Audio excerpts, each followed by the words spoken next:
കെട്ടിപ്പിടുത്തം ഞാനല്ല സർ നടത്തിയത്. അത് രാഹുൽ ഗാന്ധിയാണ് കെട്ടിപ്പിടിച്ചത് നരേന്ദ്രമോദിയെ പോയിട്ട്. പാർലമെന്റിൽ നമ്മളെല്ലാം കണ്ടതാണ്. അപ്പൊ ആ കെട്ടിപ്പിടുത്തം എന്റെ നേരെ ആരോപിക്കരുത് സർ. ഗുജറാത്തിലെ വംശഹത്യ നടക്കുമ്പോ മുഖ്യമന്ത്രിയായിരുന്ന ആളെ പോയി കെട്ടിപ്പിടിച്ചത് പ്രതിപക്ഷ നേതാവിന്റെ നേതാവായിട്ടുള്ള രാഹുൽ ഗാന്ധിയാണ്. സ്വർണം കട്ടവൻ, കട്ട സ്വർണം വാങ്ങിയവൻ, അത് ഉരുക്കിയെടുത്തവൻ, അവര് എങ്ങനെ സോണിയാഗാന്ധിയുടെ അടുത്തേക്ക് എത്തിച്ചു എന്ന് അങ്ങ് പറഞ്ഞാൽ സോണിയാഗാന്ധിക്ക് 10 മാസത്തിന്റെ തുടക്കം. ഇപ്പോൾ അദ്ദേഹം പറയാതിരിക്കുമ്പോ സോണിയാഗാന്ധി ഇരുട്ടിൽ നിർത്തുന്ന പ്രതിപക്ഷ നേതാവ് ബിജെപിയുടെ നാവായി മാറിയിരിക്കുന്നു അറിയാൻ പറ്റും സാർ. ഇതിനെക്കുറിച്ച് സാർ ഈ സഭയിൽ പറയാൻ കഴിയാത്ത രൂപത്തിലുള്ള മഹാ തരംതാണ വാക്കുകൾ ഉപയോഗിച്ചുകൊണ്ട് അദ്ദേഹം അവിടെ പ്രസംഗിക്കുന്നതിന് വേണ്ടി തയ്യാറായി.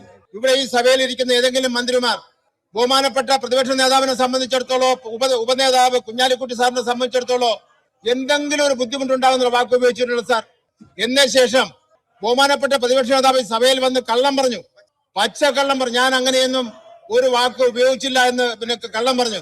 ശ്രീ കെ കരുണാകരനെ പോലെ ഒരാളെ പോലും കടത്തിവിടാത്ത, ശശി തരൂരിന് കൈകൊടുക്കാത്ത, അങ്ങനെയുള്ള പല പല കാര്യങ്ങളുമുള്ള സോണിയാഗാന്ധിയുടെ അടുത്ത് ബെല്ലാരിയിൽ നിന്നുള്ള എം പി, ബെല്ലാരിയിൽ നിന്നുള്ള സ്വർണ്ണ വ്യാപാരിയും ഇവിടുത്തെ ഈ ആരോപണ വിധേയനായ ആളുകളും പോകുമ്പോൾ കൂടെ എം പിമാരെന്ന് പടമെടുക്കണമെങ്കിൽ ആ വീടിനകത്ത് കയറണമെങ്കിൽ എത്ര ബുദ്ധിമുട്ടാണ്.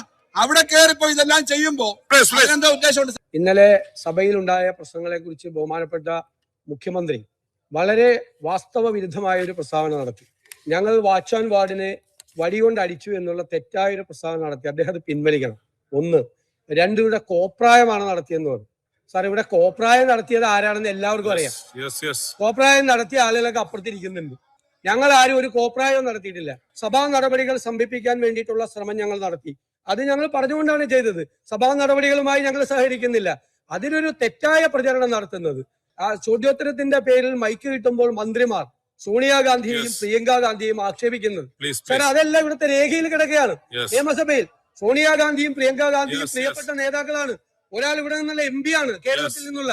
അവരെ അധിക്ഷേപിച്ചുകൊണ്ടുള്ള സംസാരം മന്ത്രിമാർ തന്നെ മൈക്ക് കിട്ടുമ്പോൾ നടത്തിയാണ്. സാർ, ഈ പരിപാടിയായിട്ട് ഞങ്ങൾക്ക് യോജിക്കാൻ പറ്റില്ല. ഞങ്ങൾ പൂർണ്ണമായി അതുമായിട്ട് നിസ്സഹരിക്കും. ഞാൻ അങ്ങ് പറഞ്ഞാൽ പേര് പറയാം. അത് പേര് പറഞ്ഞാൽ അംഗത്തിനൂടി മോശമാകുന്നുള്ളതുകൊണ്ടാണ് ചെയർ പരാമർശിക്കാത്തത്. ഇന്നലെ ആ ബാനർ കെട്ടിയ ആ കമ്പ് കൊണ്ട് തല്ലിയിട്ടുണ്ട്. ഞാൻ ആളെ പേര് പറയുന്നില്ല. ആള് പേര് പറഞ്ഞാൽ അത് ആ ബഹുമാനപ്പെട്ട അംഗത്തിന് ക്ഷീണമാവും. അതുകൊണ്ട് ഞാൻ പേര് പറയുന്നില്ല. എന്നെ കൊണ്ട് ഇനി പറഞ്ഞേ അടിയിക്കുന്നുള്ള വാശിയിട്ട് ഞാൻ പറയാൻ നിർബന്ധം.